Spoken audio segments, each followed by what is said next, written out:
Ding, priority, no I didn't, just mark that one. Good afternoon, we're all here, so we didn't win 50 million apparently. Well, not in this room apparently. So, uh-oh. Thank you to everyone, and call to order. And first on the agenda, any added items? Council, admin? Seeing none, we'll move on. And may I have an adoption of the agenda, please?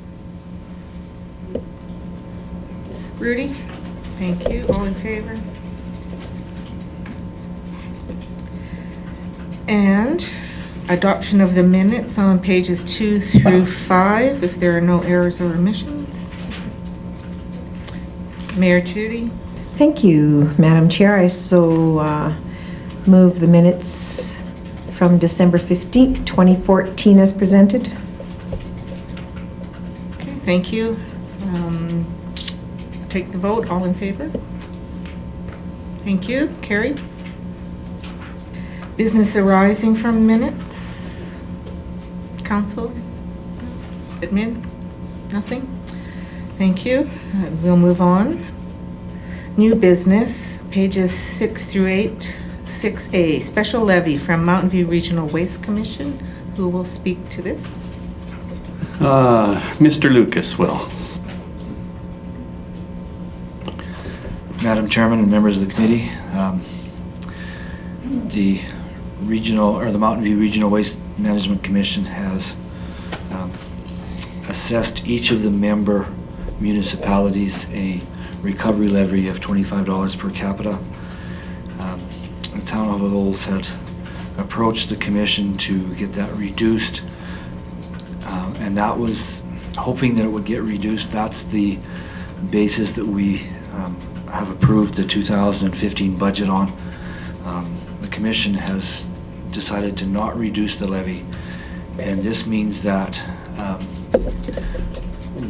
the town is either faced with raising garbage rates yet again after we've approved or raised them already, or deciding to take the money for the additional levy out of the reserves. There is money sufficient in the reserves to do that, and if the current rate increase of $1.65, which was approved by council to pay for the portion of the recovery levy that we didn't ask to be reduced, if that's maintained, it would take just over 2 years to repay the reserves.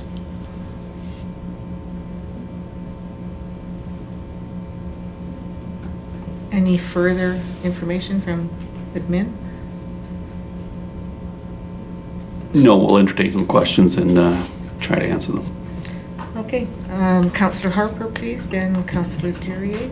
Yes, thank you very much, Chair Bennett. I'm just wondering if perhaps through you to our representative on the commission, if they've had a chance to meet again, or if that meeting's coming up in reference to discussions about the budget, if they would be looking at reducing the budget for 2015. And I'm speaking reducing the budget for the Waste Commission.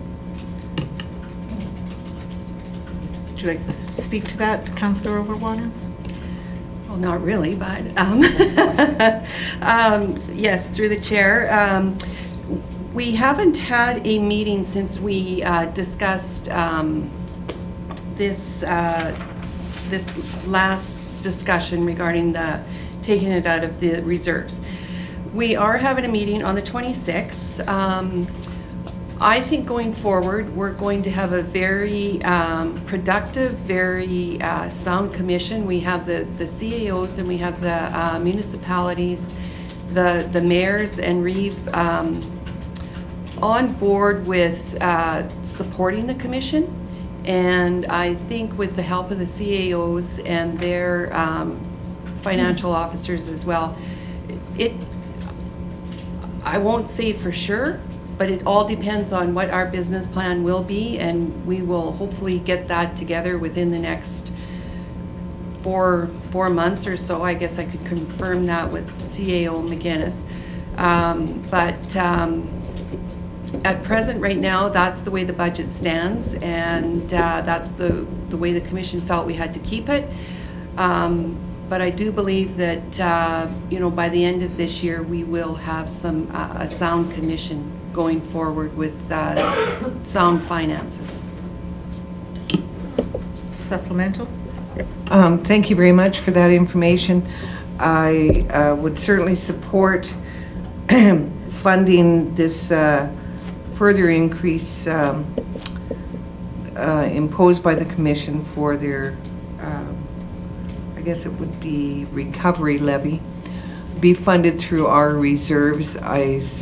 I feel that the increases that our Town of Olds residents will be facing in their utility bills is enough already, and I don't think that we should be looking at asking residents for further increases in our utility rates. Thank you. Councillor Duryea? Thank you, Madam Chair. Through the chair to Mr. Lucas, just for my own sake, I'm sure most of the council understands this, but so originally we were charging $165 as the increase, $1.65 per month as the increase. If we were to put the burden on the taxpayers, that would be an additional $3.63, which would lead to $5.28. However, we're going to fund the $141,000 through their operating reserves. Is that correct? Okay. Thank you. Further questions? Comments from admin? Mayor Judy? If there's no, through the chair, if there's no further comments, I would certainly put a motion on the floor that council direct our CEO to bring this back, this item, special levy from Mountain View Regional Waste Management Commission to a regular council meeting through an RFD. Thank you. I don't need a motion. So yeah, it would be our, we're sort of in this peculiar situation right now where we have our approved budget and we have a shortfall in that budget. So what we're really asking is the ability to go forward, fund this at least in the interim out of reserves, and we will finalize this at spring adjustments before our tax rate bylaw is brought forward for first reading in the middle of April. Thank you. Through the chair, I'll withdraw my motion at that time. At this time, then you don't really need a motion. No, well, we will bring that back to the next That's council right. meeting as an RFD. We just wanted the ability to have a discussion with council today before we brought the RFD forward. Thank you. Thank you. Councillor Barishaw? Thank you, Councillor Bennett. I just wanted to reiterate Councillor Harper's comments, and I'm also okay with in the interim funding this with the confidence that the administrations from all the participating municipalities and the ones that are on the fence right now looking to pull out can come up with, as well as the board, come up with a good business plan moving forward so we can put this all behind us. Thank you. Anything further? Thank you. Then we'll move on to 6B, and it's the personnel policy, pages 9 through 51. Who will speak to this? I'm going to ask Deb Rogers, our manager of human resources, to come and speak forward or speak to this. It's been in front of council a couple of times, and hopefully we've answered the majority of the questions that council had around our flex work proposal. Deb? Welcome, Ms. Rogers. Thank you, Madam Chair, and members of the committee. So personnel policies provide us with a framework for uniform and consistent administration and is an effective means for informing and communication for staff. This policy has been brought back for Council's consideration of recommendations and clarification in some areas. There are also some times when policies have to be brought back for legislative changes. There's two main areas that I'm going to touch on and focus with today. Kind of the rest of the document is for clarity and updates. As stated in the background, provided there is no additional financial impacts to these recommendations. So the first one is the flex time. A workout group was tasked with ways in which we could accomplish a flex program and make it fair and equitable across the organization without incurring additional staffing or resources. The purpose of this policy is to provide employees with some flexibility in work schedules while maintaining service levels, as well as provide guidelines for administration of the flex time. There is some criteria that was put together for, there's 4 areas or 4 options for flex time.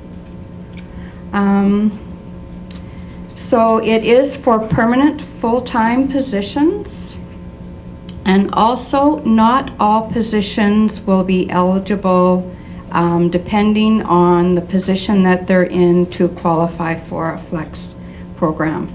So again, it depends on the customer service requirements, the operational needs, the department workload. So the first one is a flexible schedule. What this does is has the same number of hours per week that an employee would work. For an example, if somebody worked a 37.5-hour work week, they would still continue and work with that same work week, but may alter their hours on a day-to-day basis. So if one day that they needed evening meetings or additional time, they could then work that additional time one day and work less hours the following day. So overall, during the week, it still works out to the same. The next one is the alternate work schedule. This is if somebody wants to, has a need for family responsibilities, and if they would like to alternate their work day. So if they usually would start at 8:30 to 4:30, they may want to start from 9 to 5, depending on childcare or something like that.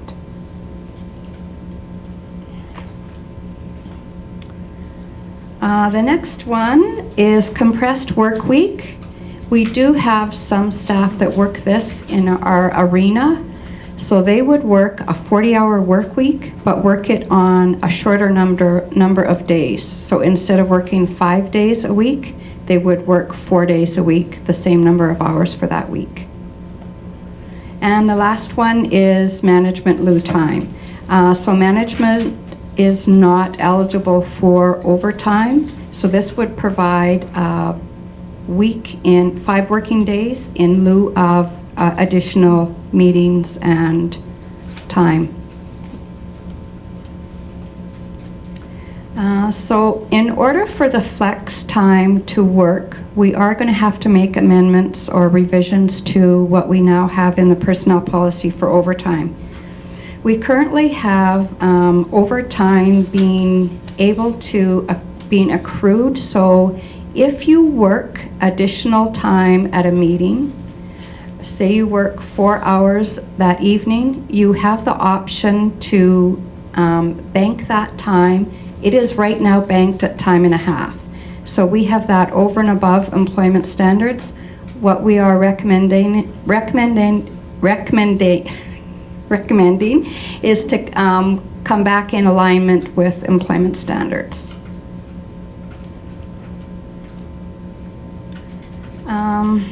So I'm just going to kind of leave it at that for now, unless there's any other questions on those 2 areas in particular.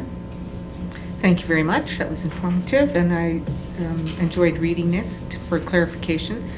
Councillor Overwater. Thank you, Chairman Bennett. I would like to have an in-camera session. I'd like to move in camera for a few questions that I have just with the CAO and council. Okay. Okay, so all in favor? Carried. And who just council and CAO? Okay, thank you.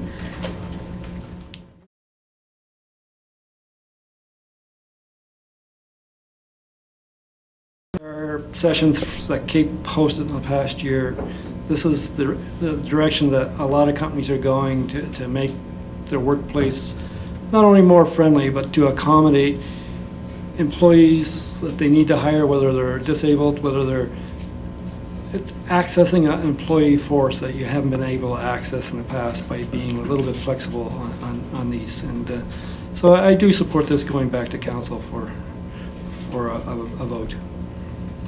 Is that your motion? I can make that motion also.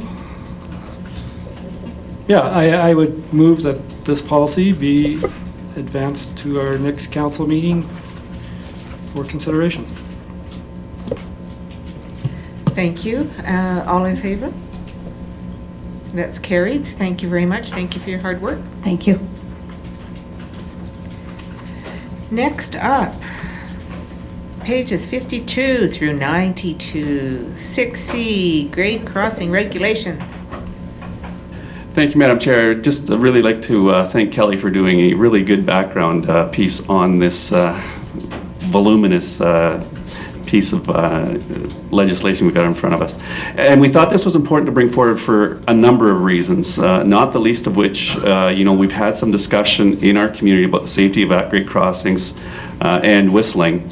We also, there have been some changes to the grade crossing standards, and there's a 7-year period to implement change. As well as Council is aware, we will be working with CP Rail to get another crossing for our new east-west arterial road somewhere in the future. So we wanted to make sure that Council was aware of these changes on a number of levels. And as I said, I think the background cover page is very well done, and we'll answer any questions that you may have, unless Kelly's got anything else she wants to add. Yes, thank you, Ms. Esplin, for your hard work. Comments or questions from council? Mayor Judy? Thank you for the information as well. Indeed, this is good information. Just noting that Section 5 and Section 8 are relevant in the train whistling cessation that we have in the town of Olds, and that we seem to be adhering to the warning system. So that was a good to know and good to read. Thank you. Any comments from admin? No, just brought it forward today for information. Thank you very much. So we can move on then? Yeah, don't need a motion, no. All right, page 93, land use amendment, signs and third-party advertising, 6D. And who will speak to this? I'm going to ask Carrie Kleeman to come up and speak to this, because we do have, this is sort of on the radar because of a potential application that's going to come forward. So we do need to get some direction from council on this third-party advertising and various forms that it may come in the future. So, Carrie? Thank you. Good afternoon. Yes, as CAO McInnes mentioned, as a result of recent inquiries regarding regulations and permits for billboards, electronic signs, and third-party advertising, administration is seeking direction before proceeding, or whether or not to proceed with an amendment to the land use bylaw to allow third-party advertising on certain types and in specific land use districts. There's a little bit of confusion in the land use bylaw with regards to interpretation of the billboard sign. For instance, the definition of the billboard sign is a sign which advertising copy is pasted, glued, painted, or otherwise fastened, etc., etc. And the part that's confusing is a billboard displays third-party advertising, because when you go into the regulations under the general provisions, it states, with the exception of freestanding signs, etc., etc., the subject matter of all signs shall relate to the use or ownership of the property on which the sign is located. In other words, no third-party advertising. The advertising that is on that site, on that piece of property, must pertain to the use of the parcel, whether it's a business or a recreational facility, that kind of thing. So generally, our interpretation of that is that there is no third-party advertising at this time allowed in Olds, with the exception of community events advertising and planned commercial areas like the town's current sign that's on the boulevard on the west end of town. It mostly advertises community events, so we don't really consider that third-party advertising in the sense that we're talking about today, because it's community-based. So because of these two sections, even though it's just a billboard definition, we're looking for a little direction as to what council's take on whether they'd like to see third-party advertising in town at all, and if so, specific districts that you may wish to see it or definitely not wish to see it. And then, of course, we'd also like to maybe clear up the billboard definition, and with regards to even where billboards are allowed to actually be erected in town. Thank you very much. Just a comment, what are the pros and cons? Are there some of each, and what might we expect? Like sign cluttering or Yes. Unfair advertising? I'm not really sure. Yes, thank you, Madam Chairman. Great question, because that's probably our biggest concern, even as development officers. Sign clutter. Signage that maybe has nothing to do with businesses in town is another thing. The main inquiries we have had are with regards to the strip going towards the QE2. Looking for billboard signage there. The recent one is the college is looking at a way to revenue generation stream. So that's the most recent one that's kind of, they're really pushing forward, so we kind of need some clarification, some direction before we start proceeding. As it stands, with consulting with our planning agency, what I was told is land use bylaws are discriminatory in nature. If it's not in there, there's probably a reason why it's not allowed, or it hasn't, the previous councils haven't vetted it for whatever reason. One thing we could look at is, maybe allowing it in certain districts until they're developed, like potentially the UR districts, maybe make an exception with the college in certain part of the college lands. We could say, another thing we could add is it's definitely not allowed in highway commercial districts. It's something that council could look at, or we could look at it and bring it forward to council for their examination. Thank you. So questions, Councillor Harper. Thank you very much. Thank you for bringing this to PNP today. I think it's a conversation when it comes to billboards, and I think we're talking the big billboards, so that council is totally aware, like the billboards that are along Highway 2 outside of the town of Bowden. Those are the type of billboards that I think are being considered. Exactly. And I think that's a conversation that we, with our citizens, should be asking. Is that what our citizens would like to see as the entrance to our community? I'm not sure. But it would well be worth a conversation that we have with our citizens.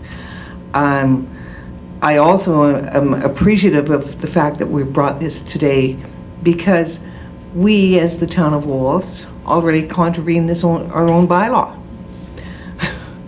And on a number of places in Olds. So it would be really good to clear this up, because I guess what's good for the town of Olds should be good for other citizens and businesses as well. And if you're wondering where we contravene our own bylaw, look to the old swimming pool building for one. 50, 60 signs on that building advertising businesses that don't work there. And the other one is at the entrance to Cornerstone. So just so that you're aware, we contravene our own bylaw. So I think we need to have a conversation with our citizens in reference to, do we want to see billboards in our community? Or is it just another form of sign clutter, knowing that I, as part of my business, contribute to that sign clutter too. So I recognize that. Thank you, Councillor Harper. Anybody else with questions? Oh, carry on. Thank you, Madam Chairman. Through the chair, I just wanted to acknowledge Councillor Harper's comment with regards to the signage on the buildings and in the parks, that it is a fine line with sponsorship versus third-party advertising, and it is something that we do have to keep an eye on, especially with new stuff moving forward. Yes, and I think, part of the issue is, should this be a revenue stream for an organization to have? So should our land use bylaw allow someone to put up a sign to offer third-party advertising as a revenue stream? Councillor Duryea? Thank you, Madam Chair. Going through my mind is the definition between what we would call announcements and advertising. And I'm not sure if that plays any part into this particular definition, but that's what I was thinking. When we talk about the old electric sign on Highway 27, that to me is not necessarily a billboard, rather an announcement area that we use to let our citizens know of upcoming events. Personally, I would not like to see, for the most part, the big highway signs, as mentioned already, coming into Olds. And so definitely that's a good conversation that does need to happen with our citizens. Thank you. Thank you. Anything further? I just, clarification on your 50 or 60 companies. Did you say the aquatic center? No, the former swimming pool building. The sponsorship signs that are sitting there for Old Fashioned Christmas. But it doesn't say, they're basically third-party advertising. In Centennial Park. Thank you. Okay? Yeah, no, our aquatic center isn't covered with signage yet. So, and just as clarification for Councillor Duryea, I'm thinking that you were commenting in reference to the electronic billboard that the town of Olds owns, not the Olds electric sign that happens to be a sign for their business, correct? Councillor Fairchild? Thank you, Chair. I just wanted to make one comment, is I'd really like to see what some large municipalities are doing as far as this goes, because I think, if done properly, third-party advertising can be quite beneficial to people. We do some of it through outside of the town, just at the entrance through for the Chamber of Commerce. I think it's still there anyways, that do third-party advertising, but to just have random landowners, for example, putting up signs, it can be quite unattractive in the community. So I'd really like to know, rather than reinventing the wheel, what other municipalities have done that are maybe a little bit larger than we are, that instead of as far as ideas go, because I think it can be done well with a proper bylaw. Thank you. Anything further? Councillor? No, Mayor Dahl? Thank you. Yes, I would have to say Councillor Baruchel had a good point that perhaps we could get some examples from other municipalities instead of reinventing the wheel in regards to seeking direction. Councillor Harper? Thank you very much. I do agree that we should be looking to other municipalities, but I also look at the fact that we are a unique community, that we have been building our prosperity thanks to the volunteers and the citizens of our community. And I think this is also part of a community conversation. There are some communities that actually ban any signs that are over 3 feet by 4 feet. So I find that sort of interesting. When you go into that community, you don't see any neon lights. And I think it's a little bit refreshing. We have gone beyond that, and I don't think we'd want to go that way. But I think we need to have that conversation with our citizens. Thank you. Councillor Walsh. Yeah, this could open a whole big can of worms if you really want to get into it.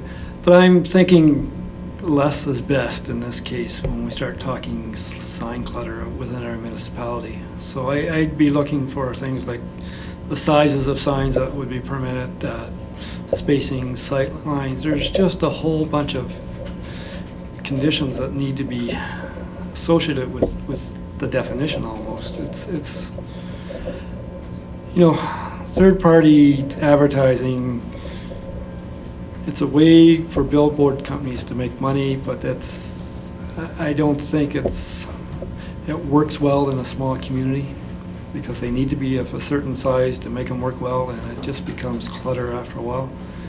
And if you start opening it for one, you start having to set precedent for a whole bunch of people wanting to start a business, basically, is selling advertising. So I'd be pretty hesitant about approving third-party advertising within the boundaries of Olds. Thank you, Councillor Walsh. Councillor Durier. Thank you, Madam Chair. I would also include mobile signs, signs that can be hitched to the back of the truck, placed in a certain area, and left for a period of time.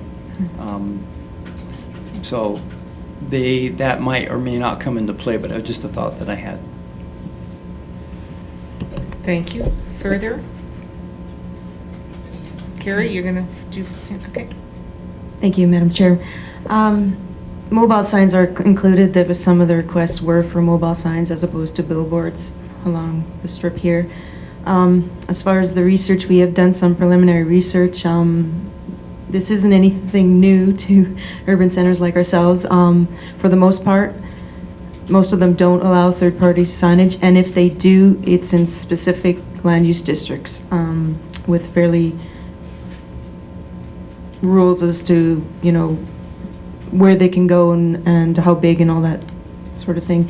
Along the highways, you're also looking at development permit with Alberta Transportation, roadside development permit, and they're a little more stricter. There's some organizations that are, if it's an economic development benefit to the community, they work that into sort of a strategy as local advertising only kind of thing.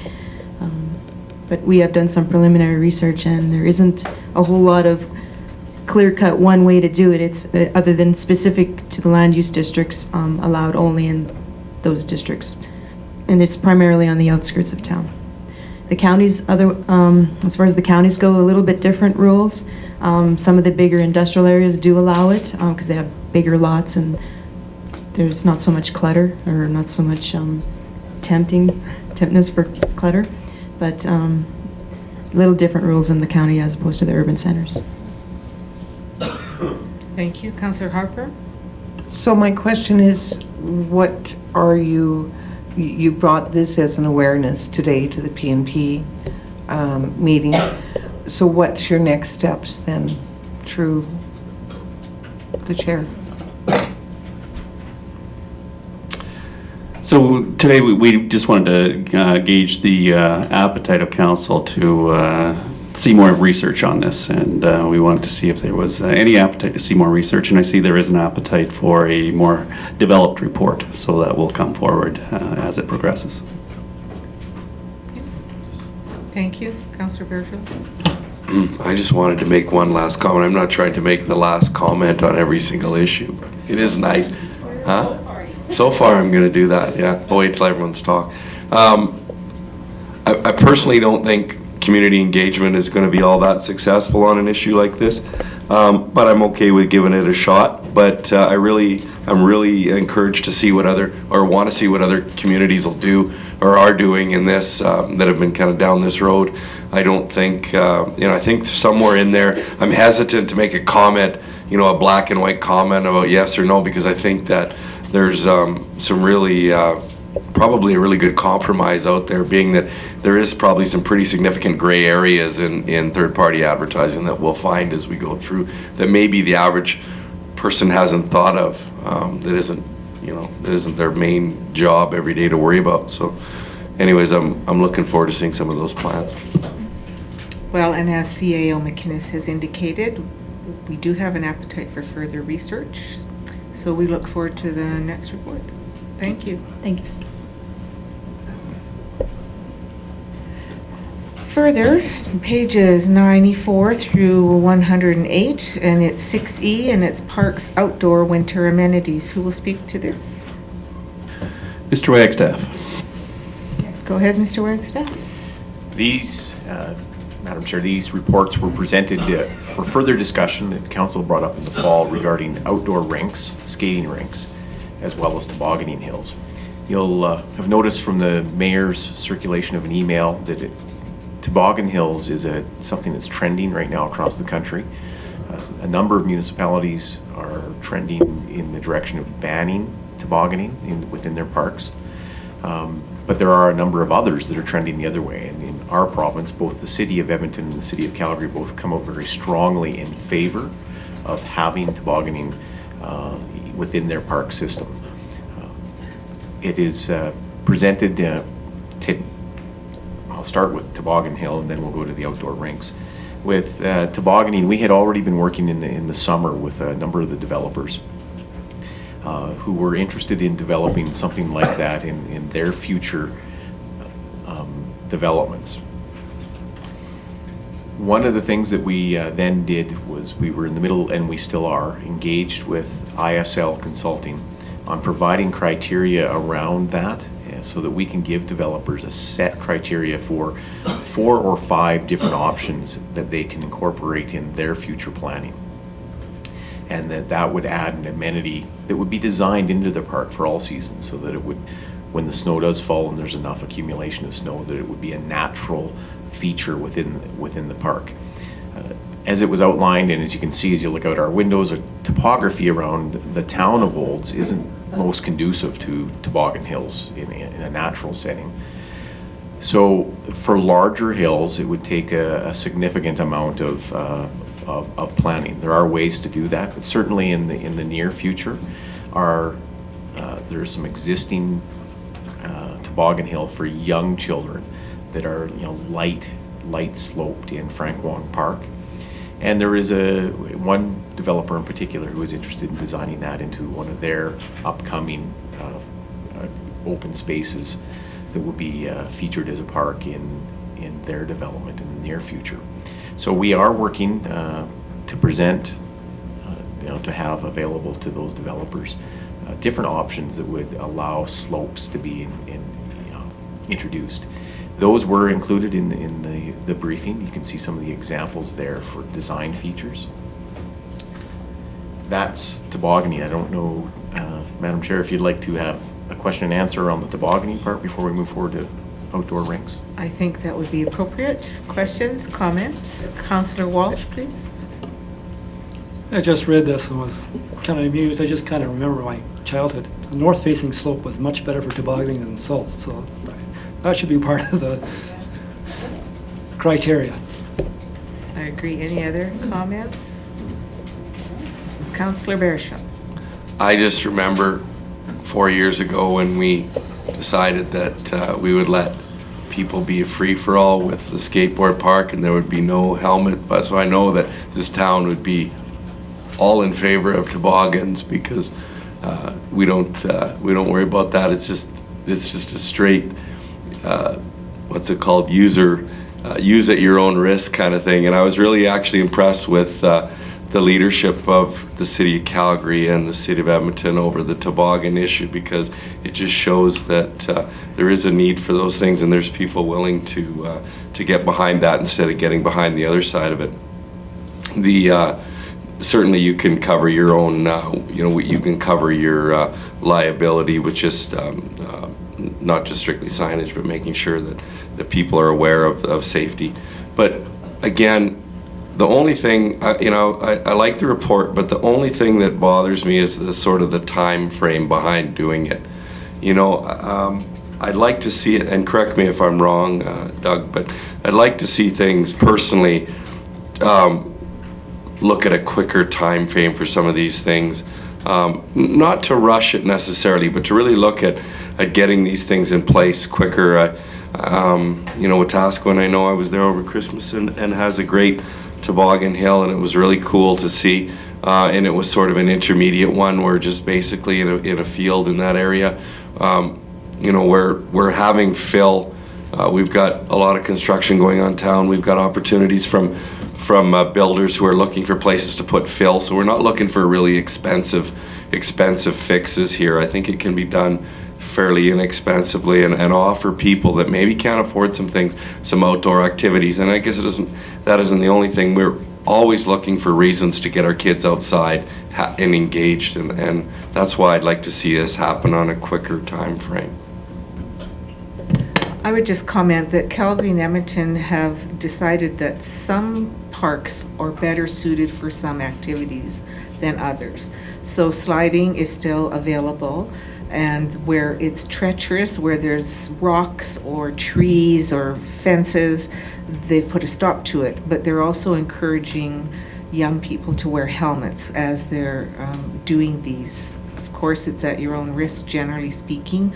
Calgary is trying to get away from having insurance claims against them, and I think the last statistic that the fellow in Parks had mentioned was that there was one accident in the last 2 years. So generally speaking, it's a safe, fun activity. That's my comment. Councillor Overwater? Thank you, Chair Bennett. I like the idea of a toboggan hill. I think it's a family sport. I think rather than just, you know, one adult taking, you know, the whole family off to the arena and watching one kid out on the ice, I think they can all go to the toboggan hill. They can all have fun. You can make it like a park where they can have outdoor winter picnic with hot dogs, and it can be fun, and it can get back to the family spirit as to, I think, what we're trying to do, and getting kids outside of the TV and their video games, get them out exercising. I think toboggan hill is a great idea. Further comment, Councillor Harper? I see that there is already some comments here in reference to the Frank Wong Park, and anybody who hasn't visited that park and taken their little ones sledding have really missed great opportunities, by the way. And I think there is good opportunity to increase that little hill a little bit more, because we're talking about right now short term, and that would be probably a very affordable way for the town of Wolds to start this process and then look more long term. So the Frank Wong Park little toboggan hill is a great little hill for children. Have you been there, Wade? Yes, I have actually. I've watched. I never actually went up and down it. Thank you. Anything further? Councillor Duryea. Thank you, Madam Chair. And this may apply also to the ice rink too, but my question has to do with the legality of the term "use at your own risk." Have there been any incidences where people have taken a municipality to court, even though the signs say "use at your own risk"? And so that's my only concern. I agree with what's been said. We really do need some more outdoor activities. Toboggan hills would be great, but I'm just wondering if that's occurred. Mr. Wagstaff? I think it would extend to all of our activities. It's when there's activities, there is always a risk, but it's about negligence. So if we're doing the things that we need to be doing to limit any negligence around it, I don't think there's an activity that has more liability attached to it than our skate park for potential. And it's about making sure that we're doing what we need to do to ensure that that facility is in a condition that isn't negligent. So when we do inspections and we do take the steps to ensure whatever the amenity that we provide in our park system is safe, that's the most and best defense that we can have, is that we're being prudent and that we're ensuring that we have a proactive system in place that looks after those and provide the safest we can. Coupled with where we do see risk, that we're ensuring that the education program is there, whether it be signage or public service announcements, whatever that might be. That's a twofold. So that's what all municipalities do. I'm sure, I don't have it off the top of my head, but I'm sure if we went and researched, there will be plenty of examples where there has been both successful and not as far as litigation goes. But it does come down to ensuring that we're not negligent and that we're providing safe as possible amenities.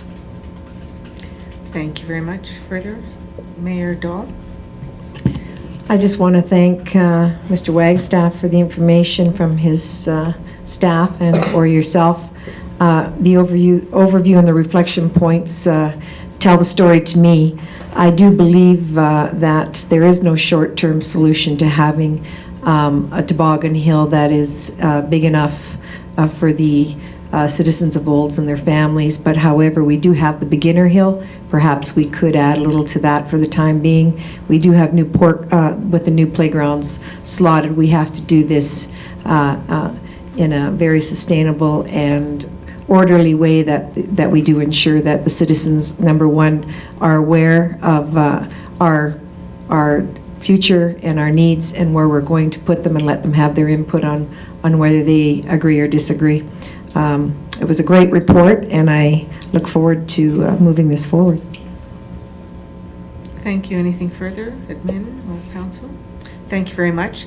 And as it's 4 p.m. and where a delegation has arrived, I wondered if we might be able to move down to 6H, pages 142, and the delegation is Olds Minor Ball Association. And who will introduce? Mr. Wagstaff? Thank you, Madam Chair. I will begin with introducing the minor ball president, Keith Klink. And Keith, if you can come forward and please introduce the rest of the delegation you brought with you today.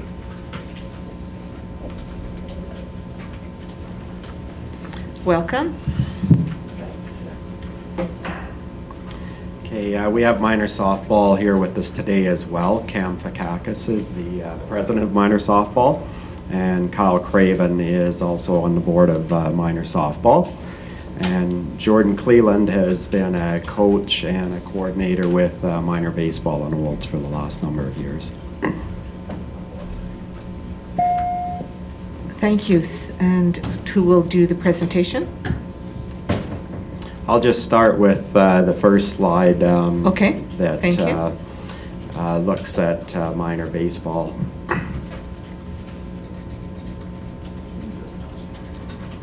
Oh, okay, I can move it.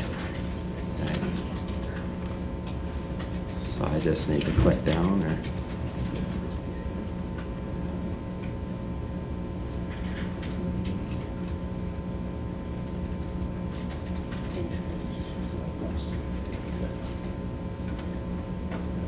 Okay. So the first slide here talks about the minor baseball numbers, and that's mainly boys. We do have some girls that play baseball in Olds. The past 4 years, as you can see from the slide, we've had some very significant growth. We've gone from 50 players in 2011 to 217 registered players in 2014. So that's an increase of 434%. We've also seen not only a quantity of players increasing in the Olds minor baseball the past number of years, quality has increased as well. Last year we sent 5 teams to provincial baseball championships, or Alberta provincial championships, and we came home with 3 provincial gold medals. We did host zone tournaments, as well as we hosted the Mosquito Provincial Tournament here in Olds as well. So, yeah, I'd like to this time pass it on to Cam with minor softball. Thank you very much. Welcome. Thanks for listening to us today.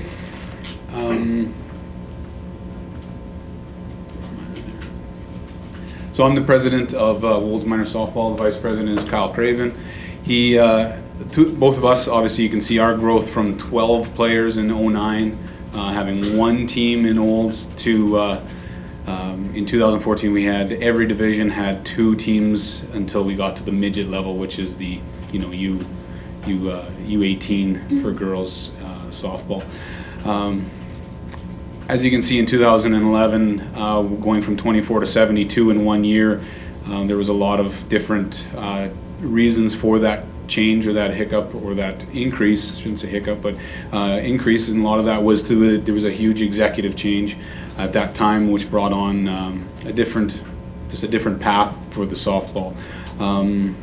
Also, a lot of the parents that were on the executive or came on the executive had girls that played with minor softball.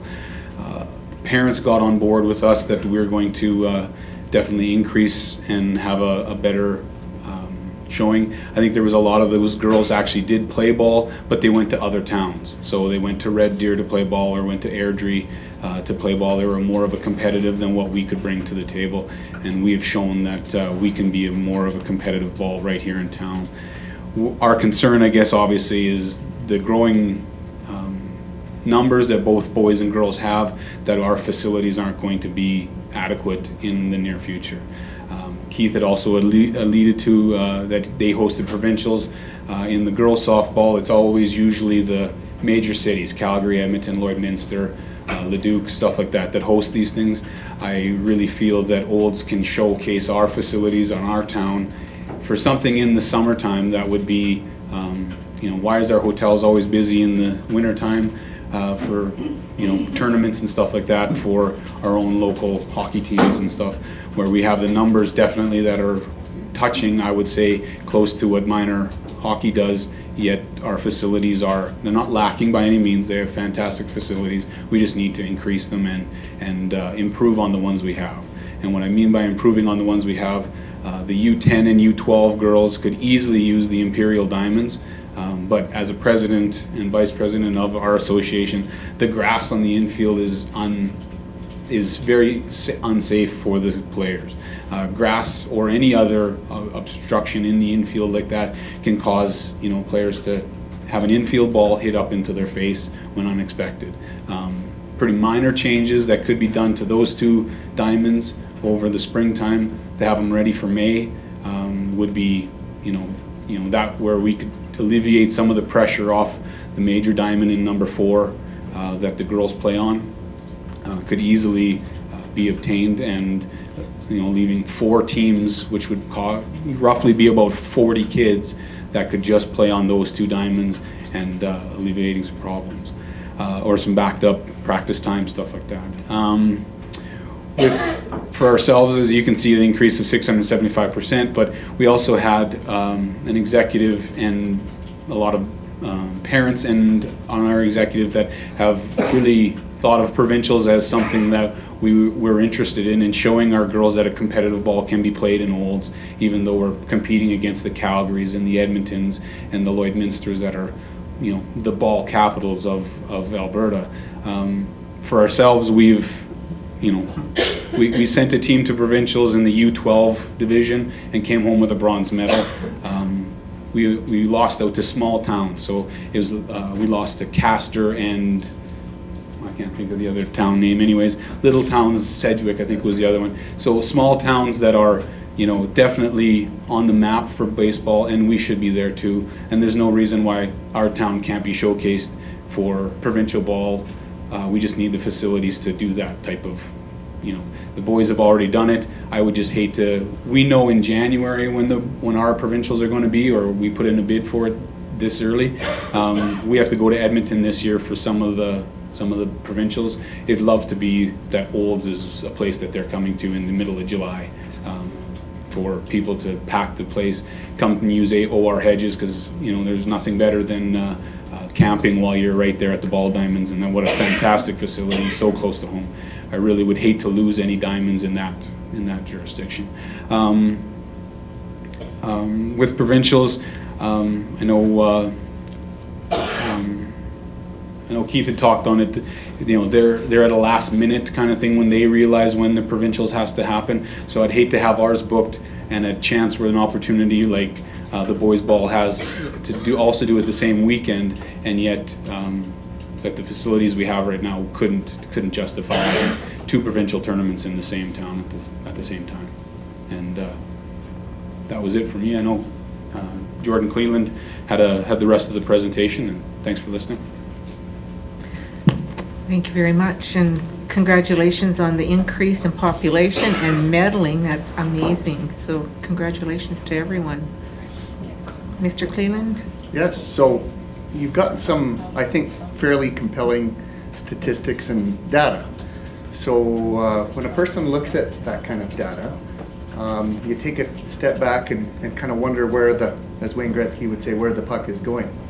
And it occurred to me that I stand before you here on Martin Luther King Jr. Day, and I came to tell you that I have a dream. Because we talked about that. We talked about, we knew off the top of our head that the registration stats and the participation rates of young people in minor ball, baseball and softball, in this community have significantly grown. But we didn't know by how much until we went back and looked at all the 3-ring binders of registration stats. And I think these 2 presidents, volunteer presidents I would add, have done a great job of telling you the story of what that looks like in our community. So then the question becomes, so if that trend is maybe continuing to increase, what does it mean in terms of the facilities in Olds, Alberta, Canada? It occurred to some of us to say, well, if those are registration stats in minor softball and minor baseball, what's the general population of young people generally look like? And this isn't a perfect snapshot. This doesn't include Koinonia or the Catholic School Division, but I quickly asked Ray Hoppins, a neighbor in the community, what does the enrollment forecast look like just in the Chinook's Head School Division? And I've kind of taken the liberty of highlighting some of the more poignant jumps, but overall in K-12 we can expect to go from 1,898 kids to over 2,130, and that's about a 12% increase. So those numbers are climbing as a trend. Baseball and softball are climbing on a more significant spike. And so it brings me to a slide that we're going to have a little bit of fun with. And everybody knows that classic, the field of dreams, where if you build it, they will come. And I think in this community, we've got the enviable situation where they've already come, and arguably they're still coming, and we might need to or want to build it. So who is we? This is a community that has shown a penchant and an ability to not just do it like everybody else does it, right? Anybody else in the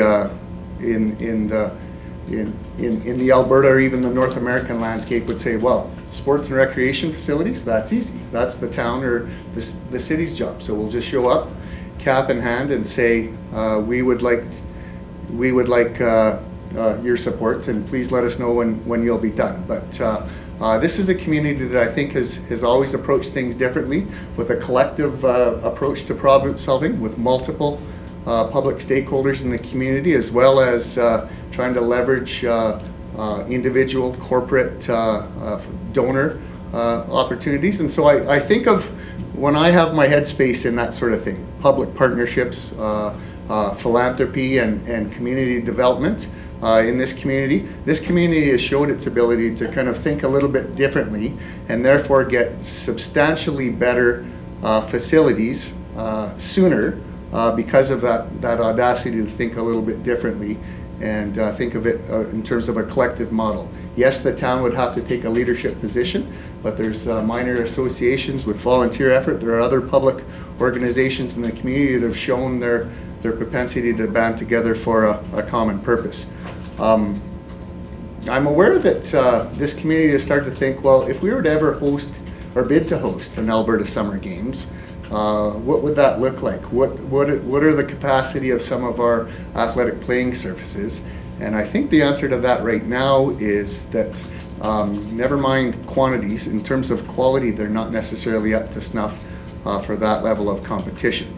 that last slide that I skipped over, for whatever reason the graphic didn't come up on it, but it was a kind of just a PDF of the Olds Albertan from fall of 2014, where our friends in town with the Olds Regional Exhibition were before a municipal planning body saying that they wanted the ability to, if it made sense in their business case, to the lands immediately to the south of the Clory Pavilion, to take those out of commission to further pursue their more direct mandate in agriculture and horse-related eventing.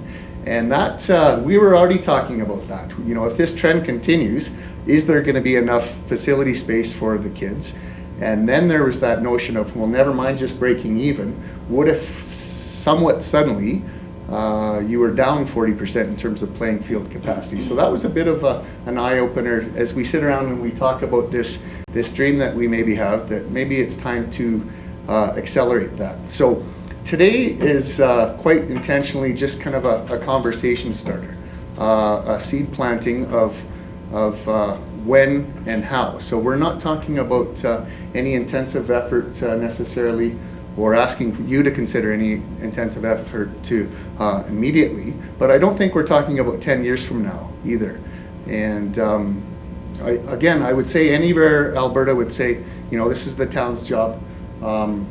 What can you do for us? And I know that this is the type of community that could kind of band together. I have some ideas about in a completely volunteer capacity, talking to some of the individuals and corporations that would be highly supportive of sports in this community. And certainly there's other public organizations in this community that have showed a great propensity to get more quicker by collaborating as opposed to competing. And then once you get that sort of momentum, there's matching at various levels of government. And so we say someday, but not necessarily in the too distant future. So just to kind of summarize, today's about sharing a success story of 12 young girls playing softball, going to 93. And excuse me, 50 boys and girls registered in baseball, going to 217. These are great results. Never mind that quantity. They've had some good success in terms of the caliber of competition. And that's a great story. That's a great story to come and share with town council.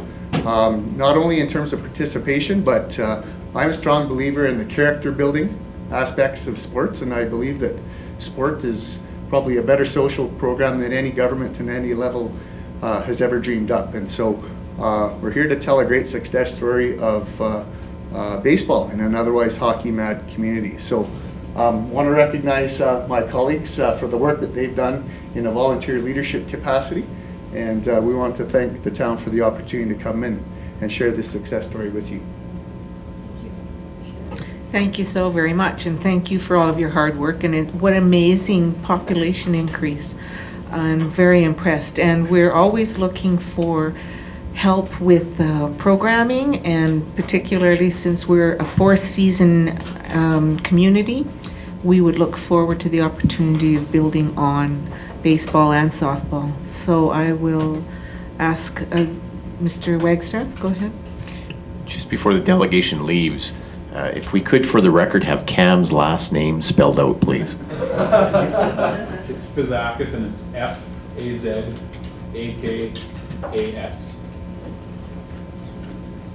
Okay, comment, Councillor Baershaw? Yes, very much so.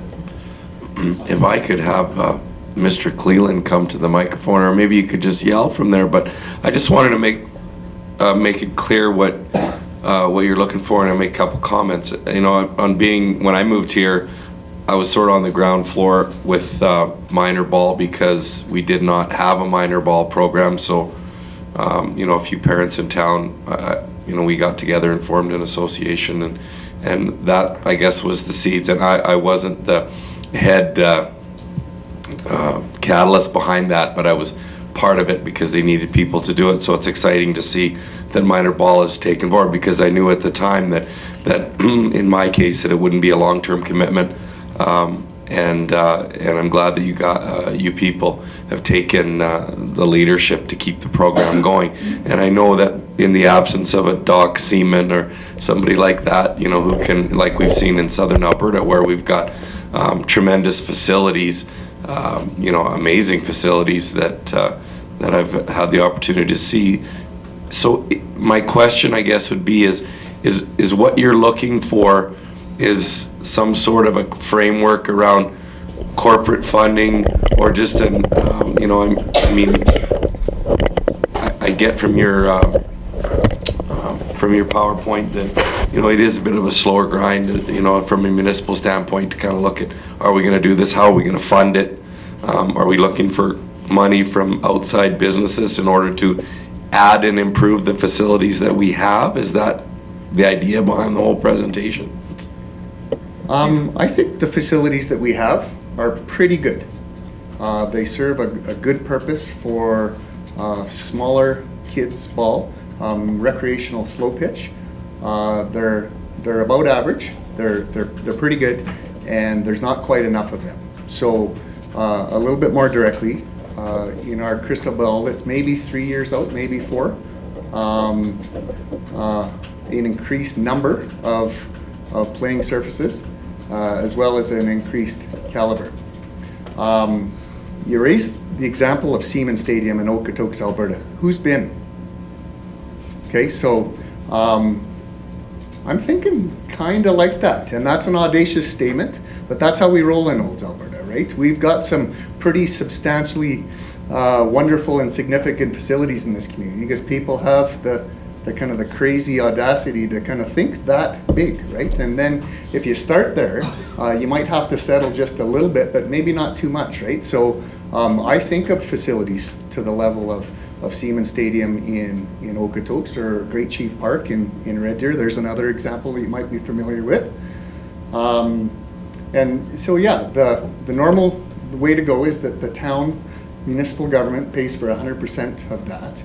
And I'm thinking, well, if a group of motivated people could start talking to individual donors, family donors, family legacy donors, as well as corporations, get some kind of critical mass of momentum that can be matched and then come to the town. Maybe it's a 50-50 or a 65-35 proposition, not 100% with the handout. Thank you. Councillor Overwater? Thank you, Chairman Bennett. I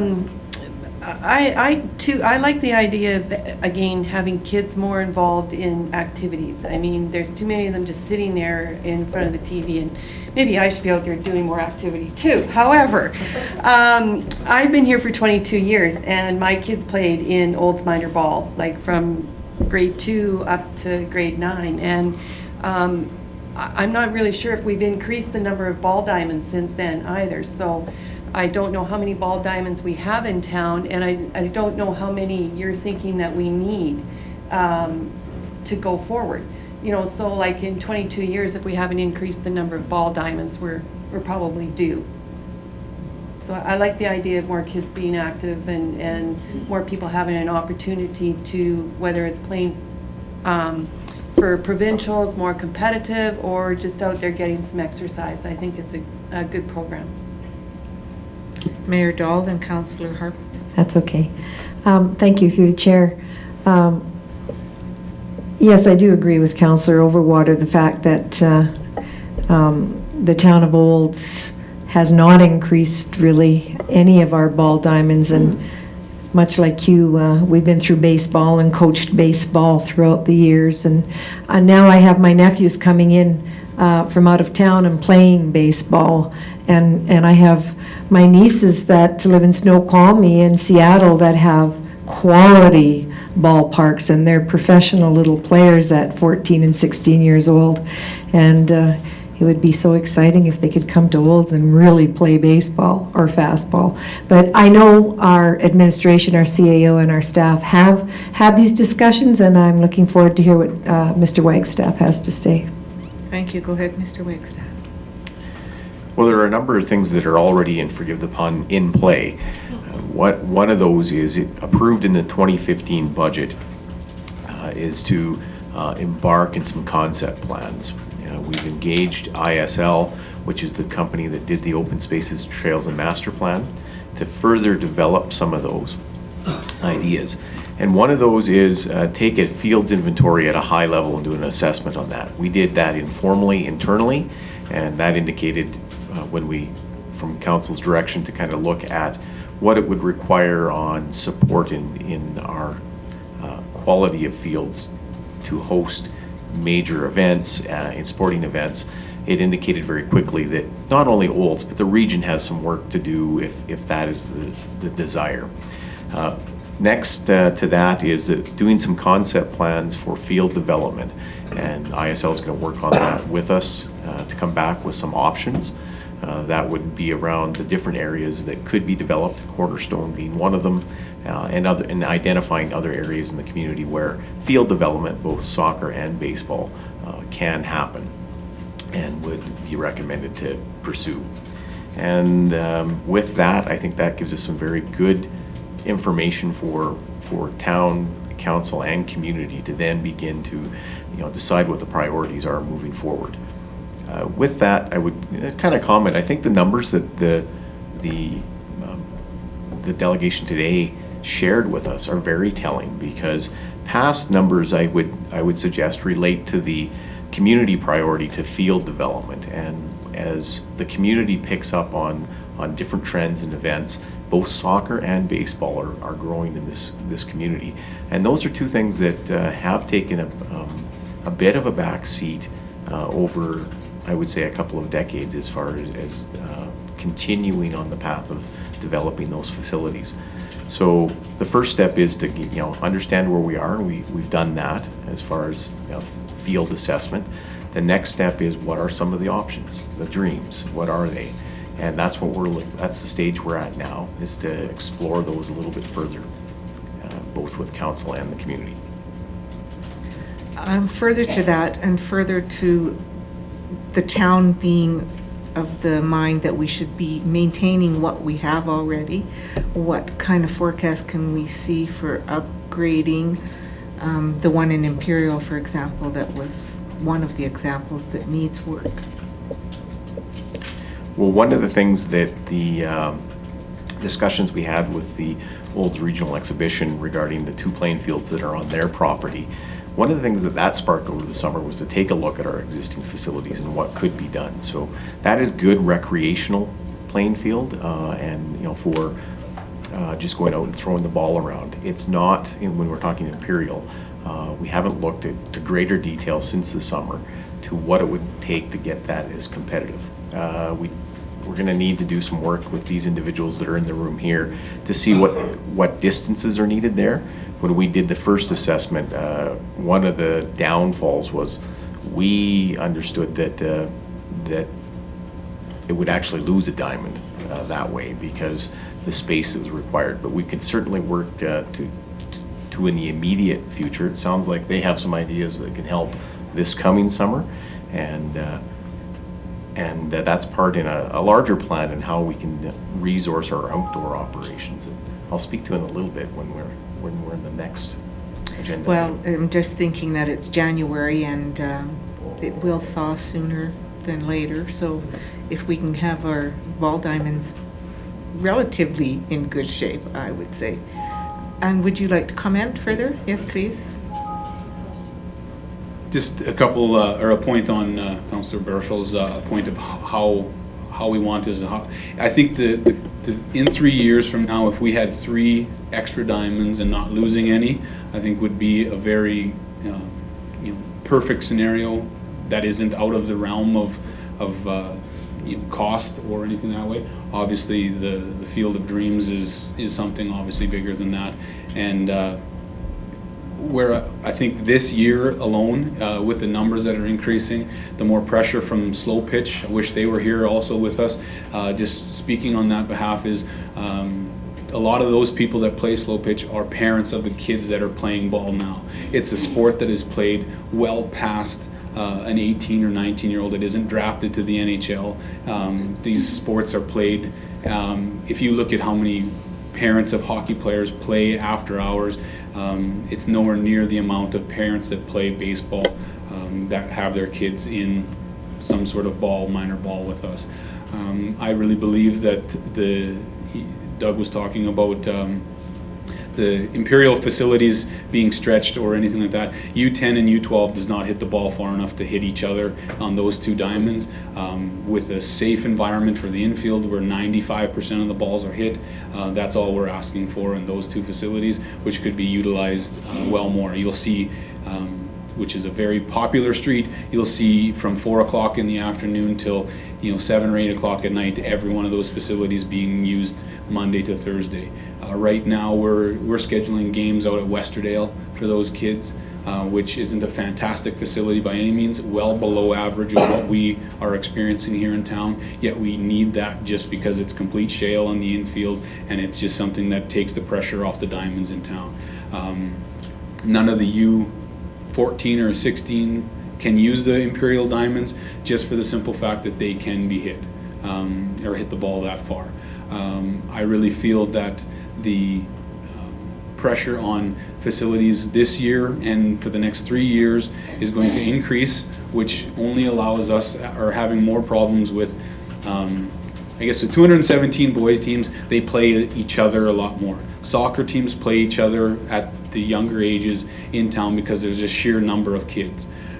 For our group, we call in teams from as far away as Sylvan Lake, Elnora, Delburn, that have come to our facility. At least to every age group, we have 8 home games in town. When we're chasing our teams out of town to Westerdale and chasing our teams out of town to play more away games just to facilitate the amount of kids that want to play ball, but we have more away games, we're chasing our kids out of town to actually start playing in the Red Deers. Well, if I'm in a competitive team and I have to drive to Delburn 2 or 3 times from May to June, I might as well play at a Red Deer, and all I have to do is drive to Red Deer and they play within each other. I really think that we need to keep our competitive girls and boys in town and let the competitiveness come out of them and show the bronze medals, the gold medals that we achieve, and have them actually playing ball in our town, for our town, and drawing in those neighboring towns where we have our, restaurants, our gas facilities, stuff like that, utilized at a higher level. That's all I have to say. Excellent, thank you. Councillor Overwater. Thank you, Chairman Bennett. Thank you for enlightening all of us on the number of players that we have in town. That's pretty exciting. I do believe, and I hope that administration can bring something back to us sooner than later so that we can showcase our community by having these young people come with their parents and showcase the Olds, and who knows, maybe they'll end up at Olds College too. Excellent. Councillor Harper. Denner, any further comments? Yeah, well, we'll bring something to you right now. This has been on our radar for quite some time. So what's on the screen now is a depiction of a design where we've worked with the landowner to put together a piece of land that has a vision that council's seen some years ago. It's great to have the data today, gents, to justify that it really is time to move. So a couple things. This is sort of where we have been. We need to not rehabilitate diamonds, but really build a new facility with 2 quad baseball diamonds and 4 soccer pitches and a little bit of concession. We've got the land together. But if you look at those 2 concentric circles, one is a setback from our solid waste facility and one is a setback from our overflow at our wastewater plant. We've been working we did a land swap with the owners of Cornerstone to put together this land, but within that agreement is if we cannot get rid of that setback for that wastewater lagoon, we need to go back to the original configuration for the land. We just met with Bill Butler last week, and Bill said he has no problem getting away from that requirement in the agreement. He said, look at that land, you've got the land, if we can't get past the wastewater setback, don't worry about it, continue to plan. So I think one of the things we need to do with the group that's here today is this the strategy, or is it better, as I heard, to sort of keep the diamonds where they are now at OR Hedges with the camping facility there, and have our facilities sort of spread out through town, or is a design like this better suited for our facility? One of the things, if you look at the soccer pitch on the north side, it's going to double as a stormwater catchment area. We actually could have some tobogganing there in the wintertime as well, so a little bit of a summer-winter facility. So certainly been on our radar. As I said, thank you for the data today. It just puts a little bit more urgency on it. Thank you very much. Councillor Baershaw? Thank you. I just wanted to ask a question of administration now. Going forward, and correct me if I'm wrong, but I thought I think that in order for this to happen, I think on the level that was brought up in the presentation, that we have to probably look at corporate support. As a young man who regularly hit tape measure home runs, you can believe that if you choose to or not, but we're probably under a lot of constraint on the I hit a lot of singles and pop-ups, but if you go and if you look at the area around where we currently are, our hedges is probably for baseball fairly small, but I mean there is an age group that can cater to, but I think as we go forward with an audacious plan, which is measured, I don't know what audacious means, but it sounds like it's a big plan. And that we look to maybe an opportunity for corporate support for something like this. I think that's sort of what the vision is, and I like to think big. I'm impressed with that. So, just one other comment for what it's worth. Our major grant that we get, the Municipal Sustainability Grant, we've had a commitment to replace critical infrastructure in the uptown core. Next year is going to be the last year of that real critical replacement, so it gives us the opportunity to say, do we continue with that type of underground infrastructure replacement, or do we look at doing something else, at least for a year or 2 year period? I'm sure Mr. Chant is grinding his teeth saying that, but it does give us some ability, if indeed that sacred cow of MSI is not touched with the downturn of the economy here. Yeah, thank you for that information. Councillor Baershaw? yeah, sorry, I'll just make this quick. Is there a policy?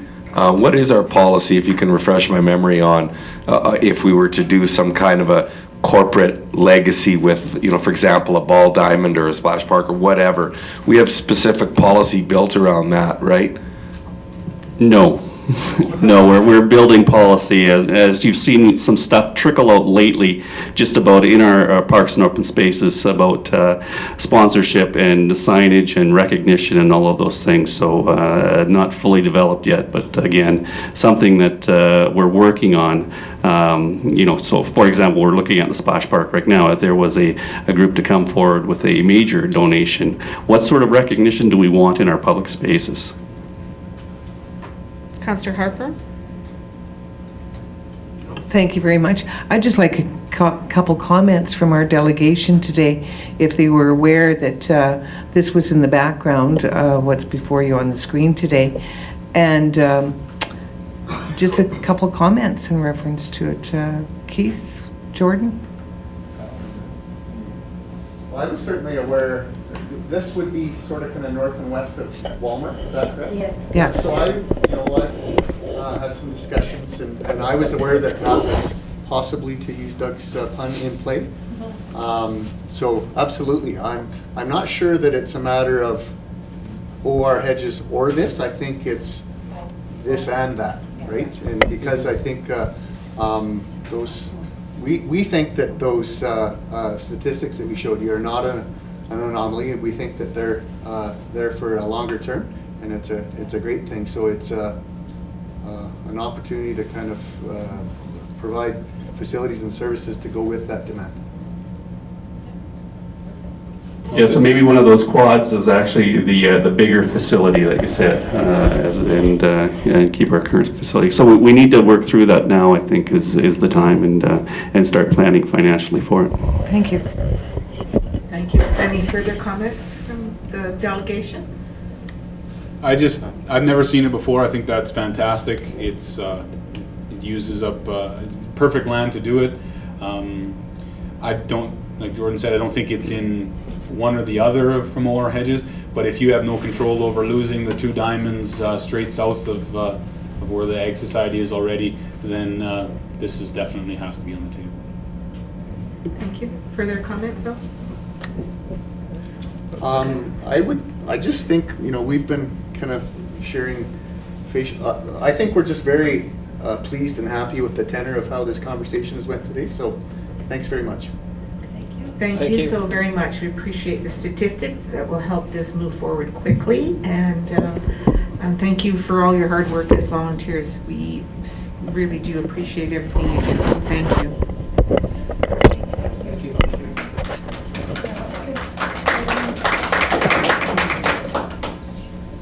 Now off to minor hockey. You're such a good dad. Thank you, and we'll move back to regular slated page 109, and it's 6F, and it's the visitor-friendly community and regional assessment. Did I not do it? Oh, sorry. Rinks? Outdoor rink. Oh, that's right, you started with the other one, you went backwards. Yeah. We'll keep going. Okay. Again, with outdoor rinks, there's a few highlights I would highlight that was placed into the briefing note. One is when the Open Spaces and Trails and Master Plan was completed, it did have a reference not recommending the development of outdoor rinks. That doesn't mean that everything in that plan is so etched in stone that community needs or emerging desires. That plan is flexible enough to adjust as necessary. But it did give some reference point to why we are where we are currently, and that report supports why there isn't rinks currently. Moving forward, one of the things with regards to this is we do have a policy 908 with regards to adopt a rink. So that is in place with the town, so that's structured there.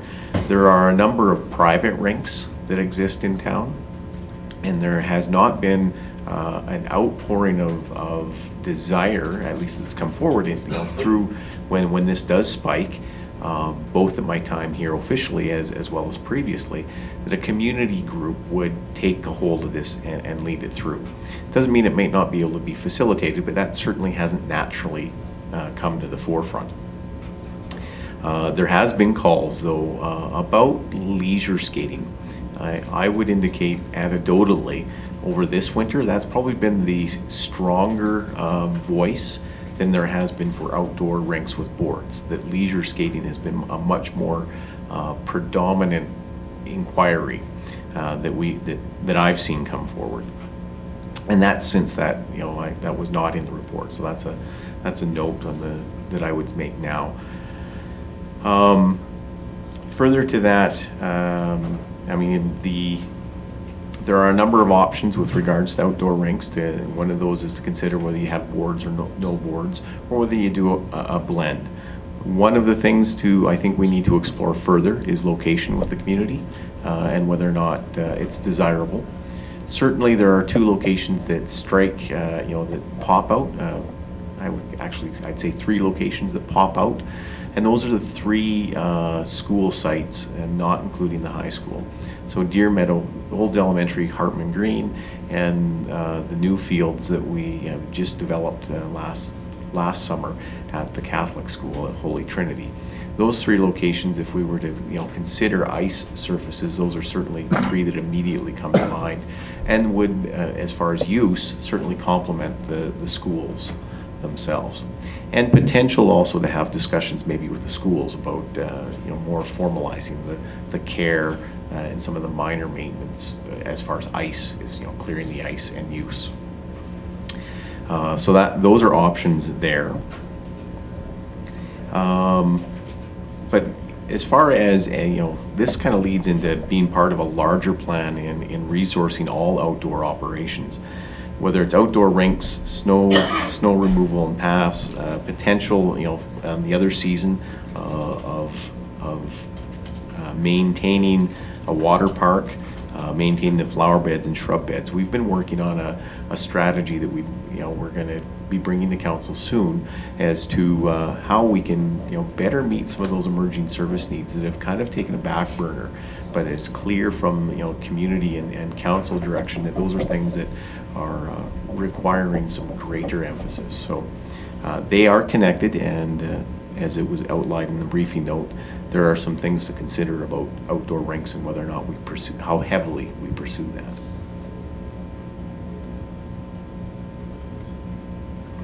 Councillor Baershaw? I tend to agree with you, Mr. Wagstaff. Surprising as that may be, I was on this particular issue, but I looked at the rink that community citizens have built on the lake, and it's quite an impressive little rink there where they're skating. I don't know where we're at as far as liability and everything on that. I think if I had to guess, we've probably turned a little bit of a blind eye to it, but it's quite a nice little rink that they have there, and there's some hockey nets, and I realize if you miss the net, you shoot it in the snow like we did when I was a kid, and you go get it. But I'd be interested to know what sort of the usages of that is, because I don't, my kids periodically go over there, but I can kind of get a sense around the demand. But we do have some natural areas like that Winter Lake that are a lot simpler. Somebody with a quad or a shovel can clean it off and make it better, as opposed to a whole bunch of work by citizens groups to to build and maintain. I think that probably would be a little bit of a tougher thing. But I like I agree with what you're saying. Councillor Harper? Well, I'm sort of a little bit perplexed. I note as part of the overview and reflection points that even though skating is on Winter Lake, we do actually, I'm hoping that we still post signs that are out there very clearly for residents to read, that it's not recommending and warning of thin ice, because I note in the talking points that building outdoor rinks on areas like Winter Lake is highly not recommended because of the fluctuating water tables. No different than skating on a lake, a regular lake or a river, because there's water flowing underneath there. So we did hear last week at the college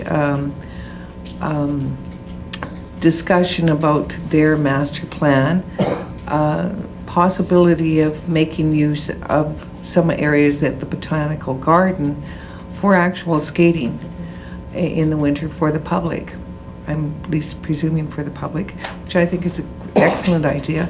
But we only have to look at the weather this week as the reasons why we don't put much efforts and manpower and money into building outdoor rinks. I think last I heard a high of plus 15, 17 this week. Yeah, so we certainly understand why we don't do that. There's a lot of effort put into doing outdoor rinks, and it just takes one Chinook and they're gone. And it's a big concern to me right now that so many people are making use of Winter Lake, and the ice on that lake may be very unstable as a result of all this warm weather too. Well, as someone who backs onto it, surprisingly, after all these years, there's never been any kind of an accident, and the parents and kids who use it are very respectful and very mindful of the temperature, so they are very careful. However, the signage is up, and I know that we have policy that recommends that we shouldn't have that. I'm not sure how we would police that in future if that's the wish of admin and council. Councillor Overwater? Thank you, Chairman Bennett.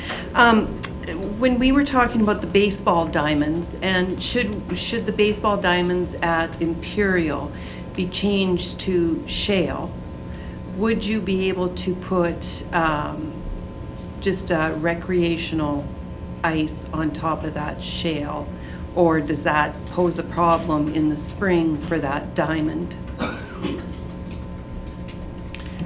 I would have to look into that further with, you know, those that have that expertise in the area of horticulture and caring for them, both of making the ice and as well as what happens when the ice leaves. Imperial wasn't one that we had on our list of locations, but it certainly could be one to be looked at. It's flat enough. I'm curious about the asphalt surface by Deer Meadows then, because would that be suitable for artificial ice? Well, the vinyl rink, whatever they have that's out and about now? One of the things with that particular location where it exists now, where the pavement is it backs onto a yard. So if you have greater activity in lights and pucks and things like that, there is a consideration there. There are other areas around Deer Meadow that we will be talking to the school division about as to its appropriateness for a more formalized rink, both, you know, summer and otherwise. Thank you. Mayor Dahl? Thank you. Through the chair, being the town of Olds does not promote skating on the pond, and that we have installed signs warning of thin ice, the skaters that are skating there today, is somebody watching them, or do they have to have parents there for the kids? So it's strictly skate at your own risk? Yeah, okay. Thank you. Any further comments, questions? Council, admin? No? Okay. Thank you for that, and we'll move on. Okay, so now it is page 109, is that where we are? Okay, 6F, visitor-friendly community and regional assessment. Who will speak to this? Go ahead, Doug. I'll make some comments from the Olds Institute after you've made your comments. I just accidentally closed the window, so I have to pull it back up.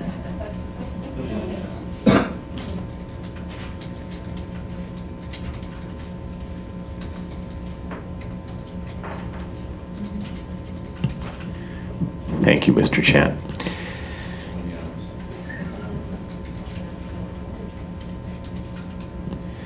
So we are still in the process of finalizing this for P&P. But one of the things as we went through that is certainly that we are in action on a number of those pieces, and that was, be frank, on the disappointment of one of the disappointments of that report was that it did not take into large consideration of things that were already actively being pursued by town and others, other entities within the town.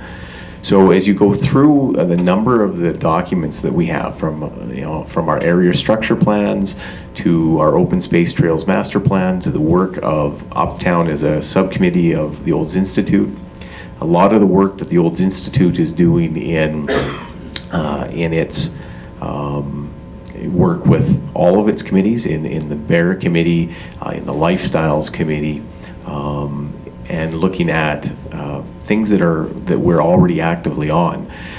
There are a number of action points that we're already working on. So as we go through there, in particular, there are ones around we're already actively. I'll take a step back.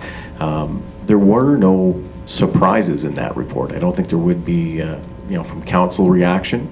There hasn't been from administrative reaction, because those are things that we had pretty much already identified, and we're well down the road on working those strategies.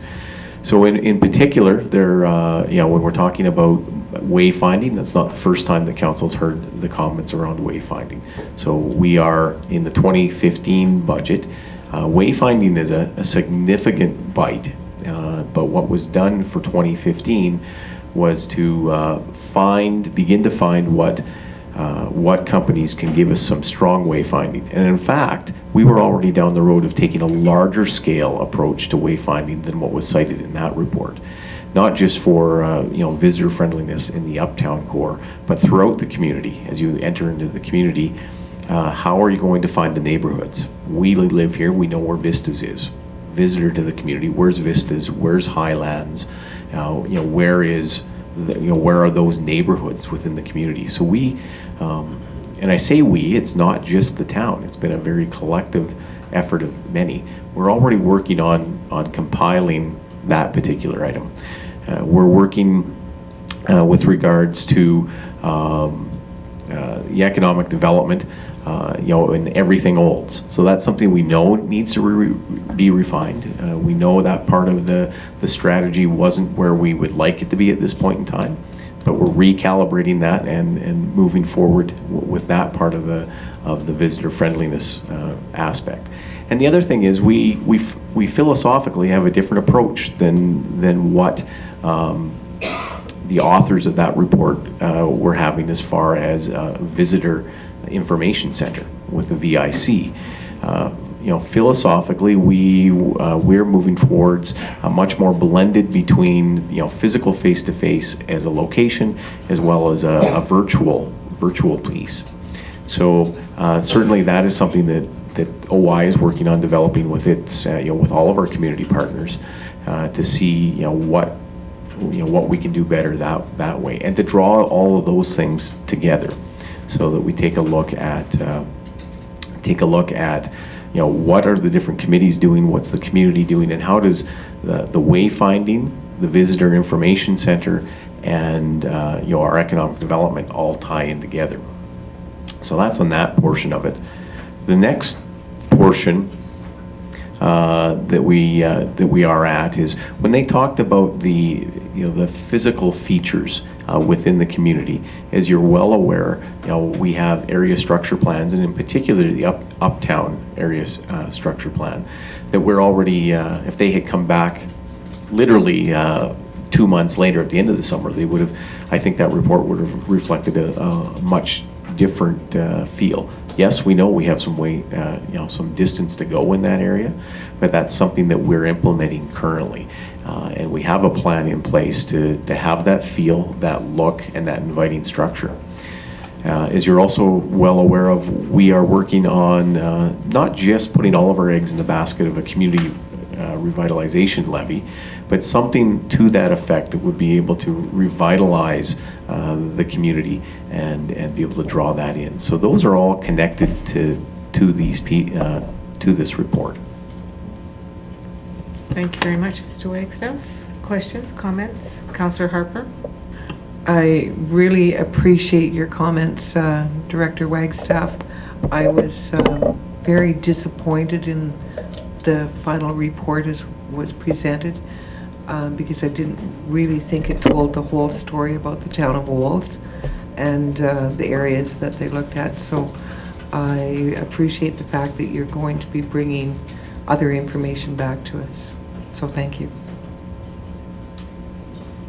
I as well, thank you very much for all the hard work that's gone into this as well. Comments? Just would like to comment on, since the last PNP meeting as well, some discussions that have went on at the Olds Institute, and the Olds Institute will take some leadership role in a number of the recommendations from the visitor-friendly study. So on the agenda for tomorrow night's board meeting are a number of grants that have been written for heritage skills management, visitor information training, and that is for the businesses. So wouldn't it be wonderful if every frontline person in every business in town actually was an ambassador for visitor friendliness in Olds? So a little bit different take than just a VIC, but can we make this strategy a little bit bigger than that? There's also a grant for wayfinding. And there is a grant for information marketing materials. So a number of grants that add up to thousands and thousands of dollars on some of the initiatives in that study that the OI will take ownership of. Excellent news. Further comments? Hearing none, and we will move on. And pages 110 through 141, 6G, Community Standards Bylaw Engagement Strategy.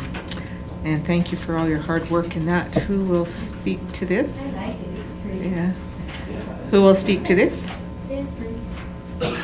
I'll take a lead on this, but there's a number of people in the room that have done a lot of work on this. And what we brought back to council today really is just the look and the feel of our engagement material. So really what we've included in the package today is a little bit of a background information, but really the look and the feel of what the website's going to look like. And we just wanted to make sure that members of council had an opportunity to have a look at the design and make any comments before we make it public on our website and social media feeds and that type of thing. Thank you. Councillor Overwater. Thank you, Chairman Bennett. I think this is fantastic. I don't know who did it, who drafted it up. Was it? Oh, it was Monica. You did a great job. I think it's it looks very user-friendly. I think it's just great. I can't wait to show it to the public to see what they think about it. Thank you. Mayor Dahl.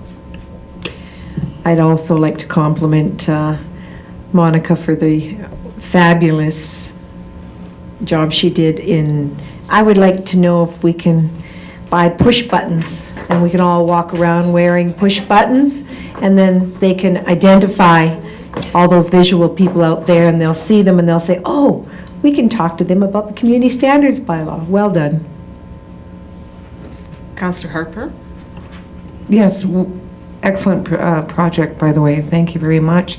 It's remarkable, all of our ramblings and everything that's taken place over the last month and a half, 2 months, has been put together by our staff, and so it's very readable and understands.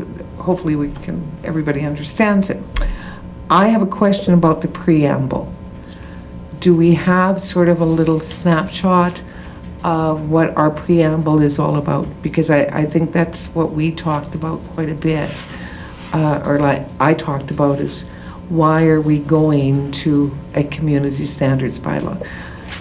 So we will not until the legal review is completed. So it's with legal right now. We've asked for that to be returned to us by February 6th was the deadline we gave. So have we got a YouTube? Is that what they're reviewing too? A YouTube why we're doing community standards, or no? No.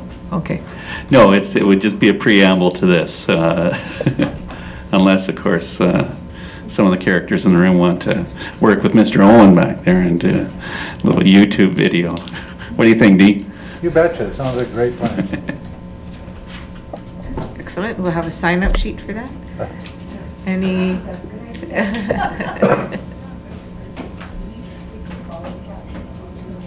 CAO McInnes, anything further? Yeah, so just a couple things. We opted not to go for a survey. So the format is you can click on the entire bylaw, you can click on any of the 4 specific areas, and you can provide feedback. So it'll be open forum feedback on any of the 4 sections, and we'll put that together at the end and theme it, and then we'll look at what the themes are that come from the feedback. Excellent. Thank you very much. And any further Mayor Dahl? Just a note to my fellow colleagues to please make sure you put those dates in your day timers of April 29th and May 12th. Thank you. For the public engagement as per our agenda.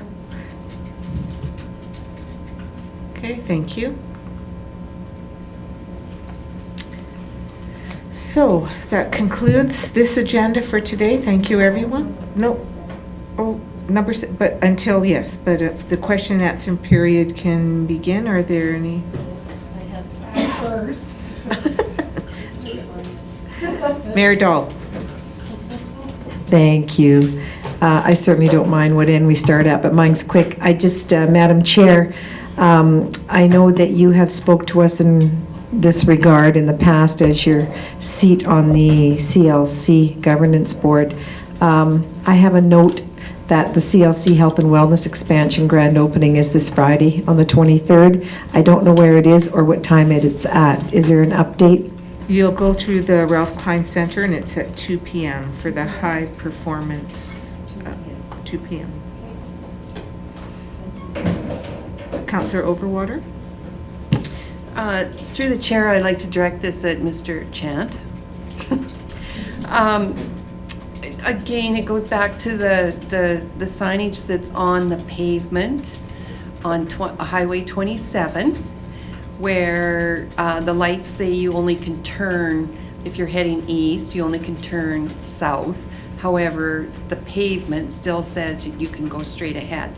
And same when you're coming from the west going east. I have witnessed many almost collisions there, and I don't know if we need to set Joe there to our bylaw officer to target people so they clue in that they can't go straight. But are we going to be able to ever get that off the pavement? Through the chair, the short answer is yes, we can get it off the pavement, but it takes the summer. But more complicated than that is the markings, with discussions with transportation before Christmas, is they were looking at different strategies. They were running the computer scenarios of doing something different again at that intersection. And we've been actually waiting for them to get back to us, and they were hoping to have, we targeted February 1st. We were looking at getting them to give us the information of what they wanted to do out there so we could communicate it to the public before it actually happened. But knowing that when they do something, they have to do it all or nothing, not have the pavement markings not match the overhead. So I will touch base with them again tomorrow on that. So yeah, they have something in their mind that they actually want to do something a little bit different. So what that is, stay tuned. Further comments? Question? If nothing else, then I would ask for motion for adjournment, please. Thank you. And all in favor? Thank you very much. Olds Community TV, your go-to channel for news and information in Olds, Alberta.